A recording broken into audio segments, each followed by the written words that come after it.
She wasn't just a queen. She was England's living myth. For 44 turbulent years, Elizabeth I reigned as Gloriana, the last blazing jewel of the Tudor dynasty, a woman who defied kings, crushed the Spanish Armada, and outlived endless plots that would have shattered lesser rulers. Yet even as she held a kingdom in her grip, Elizabeth feared something darker than the dagger of an assassin, the unspeakable fate that might await her flesh after death. Imagine the Virgin Queen, whose powdered face hid a mind as sharp as any blade haunted by the vision of her body, cut open on cold stone sacred organs, torn out, and the hollow corpse stuffed with pungent spices to fight the unstoppable stench of decay. This wasn't just royal ritual, it was a brutal truth that time spares no one, not even a sovereign who once commanded empires. Centuries later, when her sealed tomb was finally opened by trembling hands, what lay inside revealed a horror that history had buried but could not silence a swollen, misshapen lead coffin straining against foul gases, the remains of Gloriana herself, twisted and rotting in the dark. Today, tourists walk the polished stones of Westminster Abbey, unaware of the nightmare beneath their feet. But behind every monument to power lies a secret: no crown, no legend, no glory can save even the greatest ruler from time's final judgment. And in Elizabeth's ruin, we glimpse not only the fall of a queen, but the fragile mortality we all share. From the moment ElizabethI ascended the English throne in 1558, every sunrise felt like stepping onto a tightrope strung above knives. Her reign was not merely a rule of crowns and ceremonies, it was a daily act of survival in a world where power could vanish with a whispered plot or a hidden dagger. Enemies gathered like thunderclouds on all sides, devout Catholic fanatics who branded her a heretic fit only for execution, foreign monarchs like Philip II of Spain, whose fleets darkened the horizon, and traitors lurking in shadowed halls, some sharing her own royal blood. The gravest threat wore a familiar face: Mary, Queen of Scots, Elizabeth's own cousin, whose beauty and Catholic claim to the throne stirred conspiracies from Paris to Rome. For years, Elizabeth hesitated, torn between mercy and fear, until the day her trembling hand signed Mary's death warrant. That single act silenced a rival, but carved a scar on Elizabeth's soul that no crown could conceal. Beneath the powdered mask and glittering gowns lay a woman who knew too well that a sovereign's power was as fleeting as breath. Every feast and royal progress might end in betrayal. Every shadow might hide a blade. And though she ruled as Gloriana, England's untouchable Virgin Queen, Elizabeth could never fully banish the dread whisper that haunted even her most triumphant moments, that all power, all splendor could be swept away in an instant by the cold certainty of mortality. This was not merely history's stage, it was a kingdom balanced on fear. In the shadows of royal chambers and candlelit chapels, Elizabeth's deepest fear was never the assassin's knife, nor the traitor's whisper, but what might happen to her body when breath finally failed. The art of embalming in 16th century England was anything but gentle. It was a grim ritual performed on cold stone, where the sacred vessel of a queen became just another cadaver to be opened, emptied, and sewn shut. Sharp iron blades sliced through royal flesh without hesitation. Her heart, which had beaten through war councils and whispered betrayals, would be ripped out. Lungs that had drawn the heavy air of palace intrigue, stomach that had twisted through nights of dread, all were removed, cast aside like refuse. The empty corpse was then packed with pungent spices. Cloves, myrrh, cinnamon, a desperate attempt to mask the inevitable stench of decay that claimed even monarchs. Elizabeth, fiercely protective of her image in life, begged her physicians to leave her untouched, to let her meet God whole as the Virgin Queen she had spent a lifetime crafting. Yet death stripped away the power even of a sovereign. The woman who had commanded fleets and outwitted kings could not command the cold hands that prepared her corpse. This was the cruel paradox in life. Elizabeth had ruled with an iron will. In death, her flesh belonged to strangers armed with knives. The queen who had terrified Europe was powerless against the oldest enemy of all, the silent creeping rot that awaits every living thing. After the knives had done their work and the sacred organs were discarded, what remained of Elizabeth was little more than a hollow shell, a royal husk stitched back together in silence. Yet even that broken vessel had to be disguised as power one final time. Her embalmed corpse was wrapped in heavy crimson velvet, embroidered with Tudor roses, and laid in a coffin lined with thick beaten lead. This was not an act of love, but of fearful necessity. The spices forced into her chest cavity were meant to buy a few more precious days before decay revealed its horror. Inside that sealed tomb, Elizabeth's corpse began a final war against time, a battle she could never win. Rot does not bow to crowns, and gases born from putrefaction soon gathered building pressure within the leaden walls like a silent ticking bomb. As her funeral procession wound through the misty banks of the Thames, thousands watched in mourning, yet the dead queen they honored was already betraying them. Through hairline cracks in the coffin, the sickly sweet scent of corruption slipped out, curling around grieving courtiers and commoners alike like an invisible curse.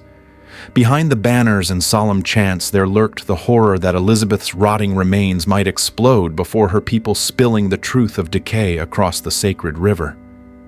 But the lead barely held, and so the Virgin Queen floated past her subjects in tragic triumph. No longer.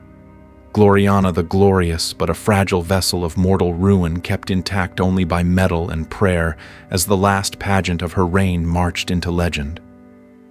When the royal barge finally reached Westminster, the air around it was heavy not only with incense and ceremonial sorrow, but with a dread few dared to name. Those who walked beside Elizabeth's coffin had seen the signs: the faint warping of the lead, the unsettling bulge along one side, and worst of all, that clinging bittersweet scent of rot, a perfume of corruption that no rosewater or frankincense could fully hide. Her corpse, once the living emblem of England's might, had become a dangerous relic, a vessel where nature's relentless chemistry threatened to betray centuries of royal dignity in a single horrific moment. It was a chilling irony that the woman who had crushed the greatest navy in Europe could be undone even in death by the silent gases swelling within her ruined flesh. Yet ceremony demanded that she appear untouched, inviolable, almost divine, as mourners filed into the great stone abbey.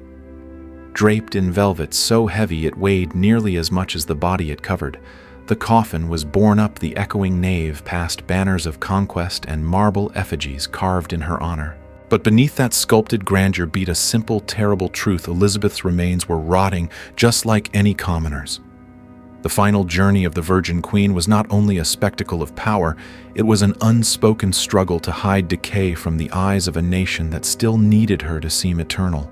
And so behind each solemn chant and tolling bell, there pulsed the secret terror that even legends cannot keep flesh from turning to dust. For nearly 3 centuries after her burial, Elizabeth's tomb stood unchallenged in Westminster Abbey, a grand monument of white marble, its surface clean, serene, and untouched by time's brutal hand. Generations of visitors passed through the hushed aisles, gazing at the stone effigy of the Virgin Queen lying in eternal calm.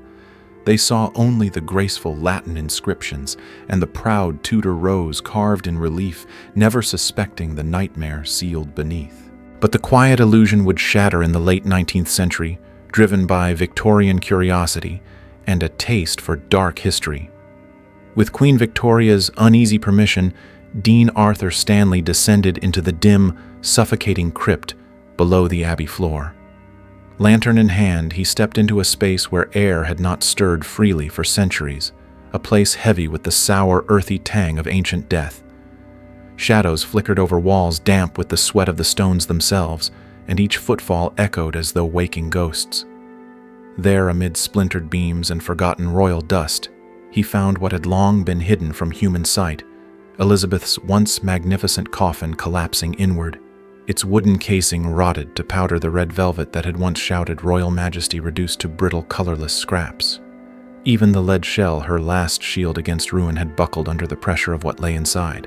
And though centuries had passed, the air still carried the faint, unmistakable scent of corruption, a silent, stubborn reminder that even the greatest of queens cannot outlast the grave. Yet it was not the ruined state of Elizabeth's coffin alone that chilled Dean Stanley to the bone. Looming directly above her crumbling remains lay another casket, equally decayed and fragile, containing the mortal dust of her own half-sister and greatest rival, Mary, known in fearful whispers as Bloody Mary.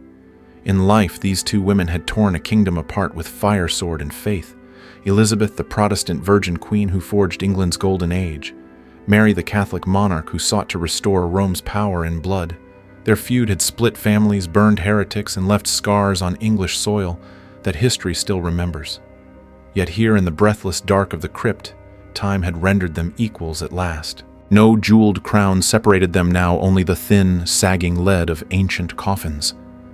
The silence between them felt almost alive, weighted with centuries of resentment slowly decaying into nothing. Around them, blackness swallowed every trace of ceremony or triumph, leaving only the grim reality of flesh that had turned to sour-smelling ruin.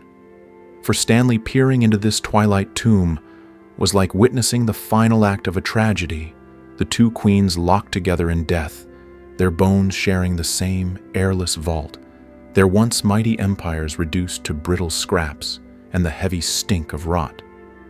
The feud that had raged in palaces and council chambers had ended here unseen by the world in a quiet, slow embrace of decay.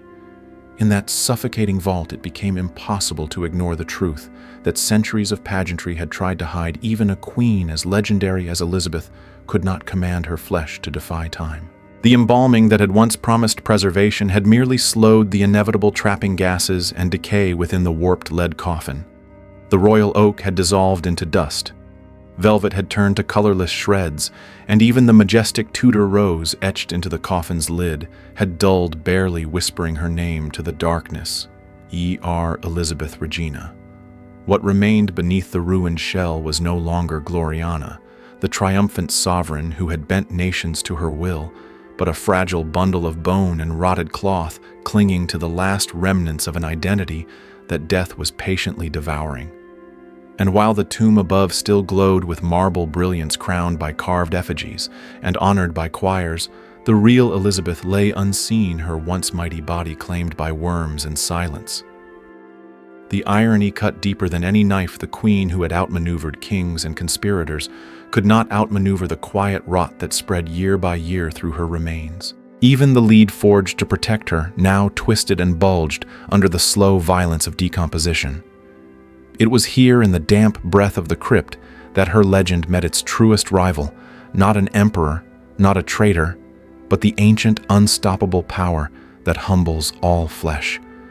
And in that darkness, the Virgin Queen was finally stripped of every title, every triumph, until only decay remained. Above her tomb, tourists admire marble statues and golden inscriptions, unaware of the grim truth sealed below that even England's greatest queen could not escape time's quiet vengeance.